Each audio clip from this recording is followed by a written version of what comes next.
Bismillahirrahmanirrahim. Assalamualaikum warahmatullahi wabarakatuh. Perkenalkan, nama saya Muhammad Hilman Imaduddin dari Prodi Informatika Universitas Siber Asia. Di kesempatan kali ini saya akan mempresentasikan jawaban soal mata kuliah komunikasi data. Oke. Berikut adalah soalnya. Yang pertama adalah jelaskan cara kerja pengiriman paket data antar komputer di physical layer. Yang kedua, jelaskan cara mendeteksi error data dalam transmisi data dan algoritma. Apakah yang digunakan untuk mendeteksi? Jelaskan cara kerja algoritma tersebut. Yang ketiga, jelaskan fungsi paket switching dalam jaringan komputer.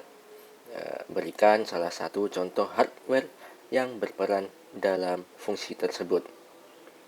Untuk yang keempat, jelaskan proses dari routing dalam jaringan komputer dan berikan contoh metode routing. Dan yang terakhir, yang kelima, jelaskan proses terjadinya coagulation data dalam jaringan komputer dan bagaimana cara mengatasi dan mengantisipasinya.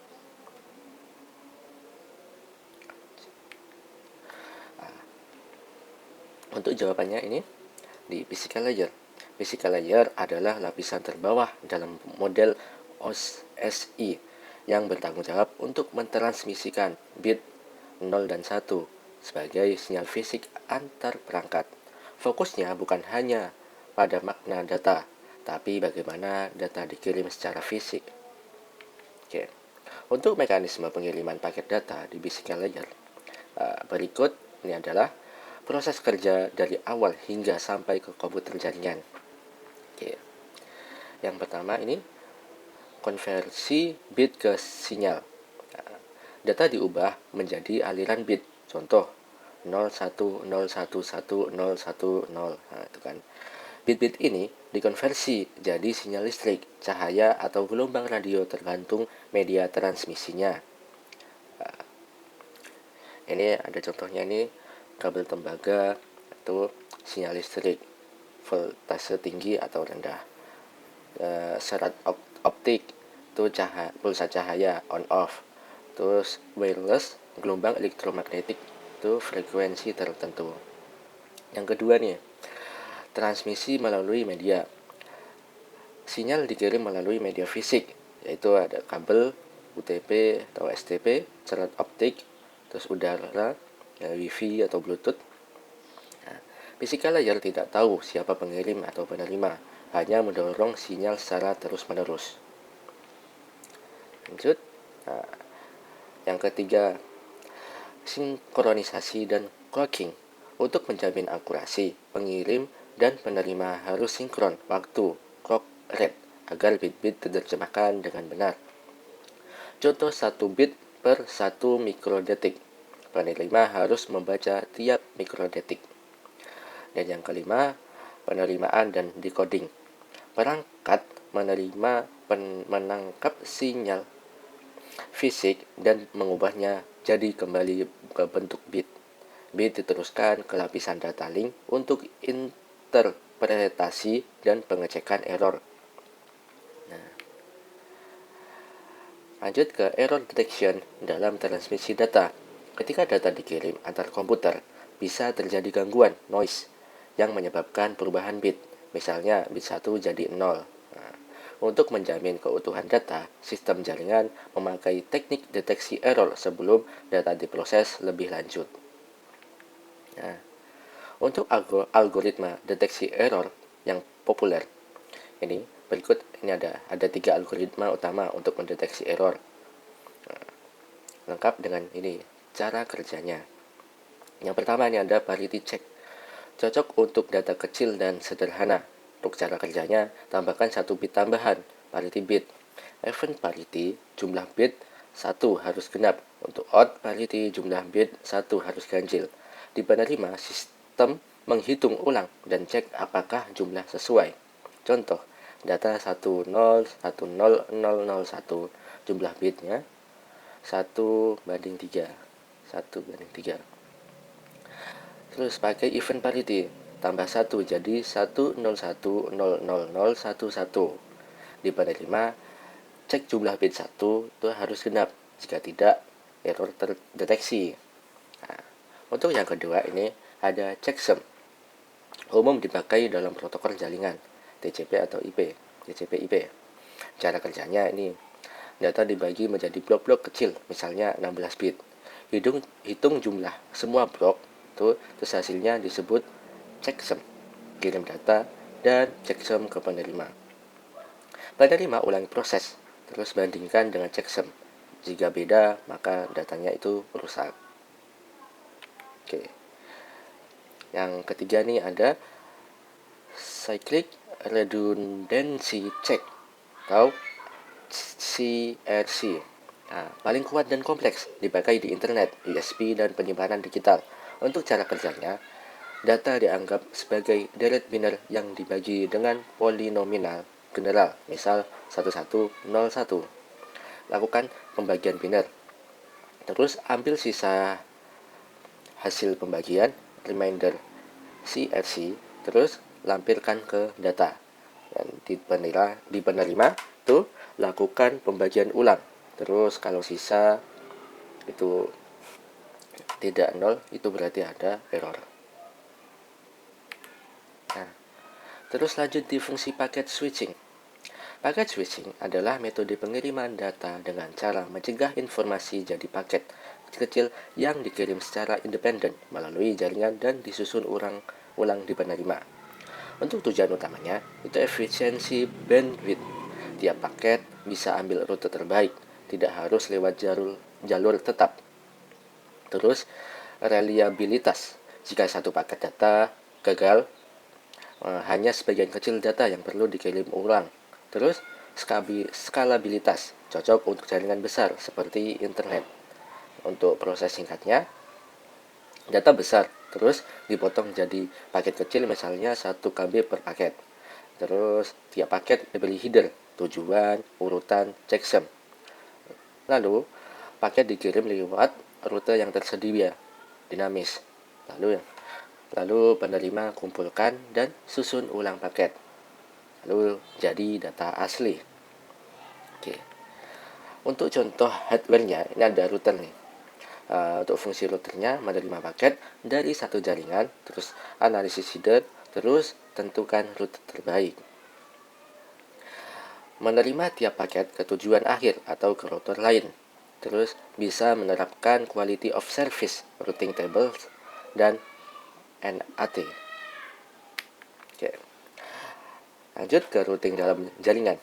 Routing adalah proses menentukan jalur terbaik bagi paket data agar bisa mencapai tujuan dari sumber ke penerima melalui satu atau lebih perangkat jaringan, biasanya router. Nah, proses routing secara modular nih. Berikut langkah-langkah utamanya. Yang pertama, pengambilan paket. Router menerima paket dari perangkat, itu dari komputer, switch, atau router lain. Terus yang kedua, analisis header. Router menerima alamat IP tujuan di header paket. Untuk yang ketiga, tabel routing. Router cek routing table, yaitu daftar rute yang tersedia dan biaya kos setiap rute. Yang keempat, pemilihan rute terbaik. Router menentukan jalur paling efisien, bisa berdasarkan kecepatan, jumlah hop, atau delay. Untuk yang kelima, forwarding paket.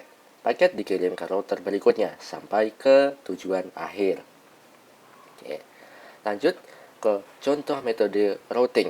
Ini ada Dijkstra's algorithm atau link state routing. Ini salah satu algoritma routing terpopuler dan cerdas yang dipakai di protokol seperti OSPF, Open Source Path First.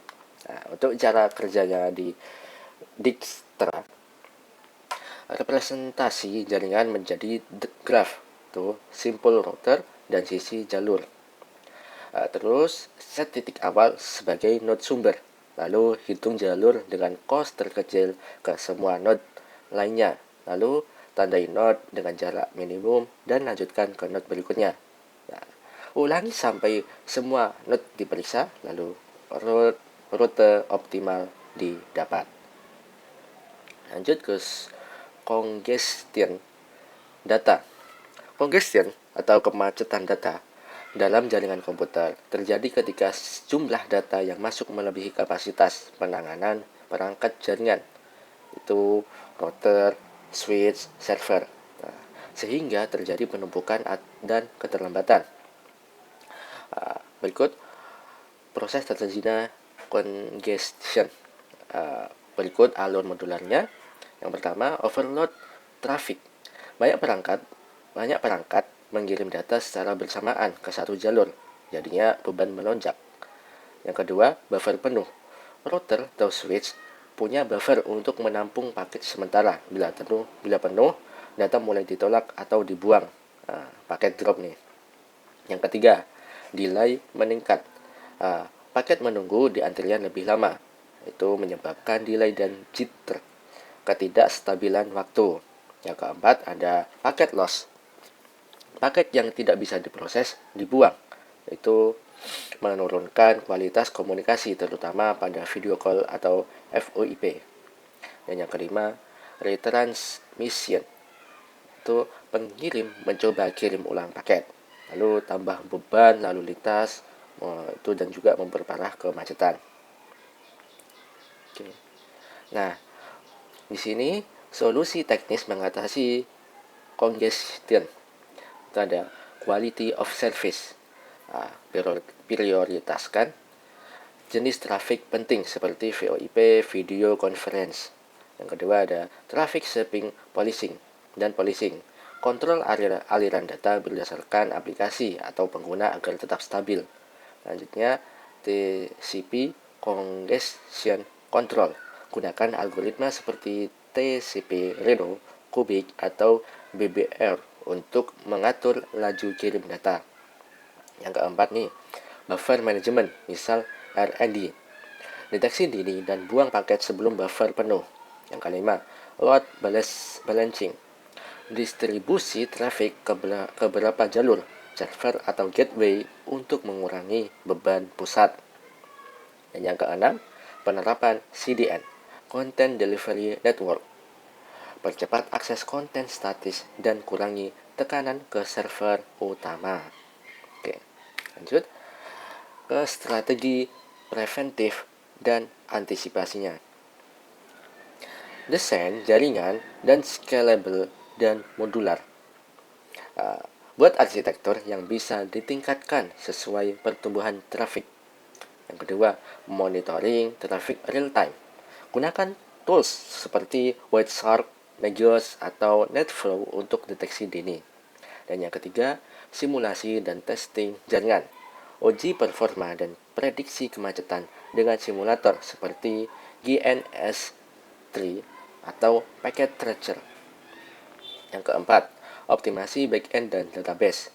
Hindari bottleneck dari sisi aplikasi dengan kode yang efisien dan query ringan. Dan yang kelima, segmentasi traffic dan VLAN. Pisahkan traffic sesuai jenis atau fungsi agar pengolahan lebih tertata. Oke, thanks. Oke, baik. Mungkin cukup sekian dari saya. Kurang lebihnya saya minta maaf. Dan saya akhiri. Wassalamualaikum warahmatullahi wabarakatuh.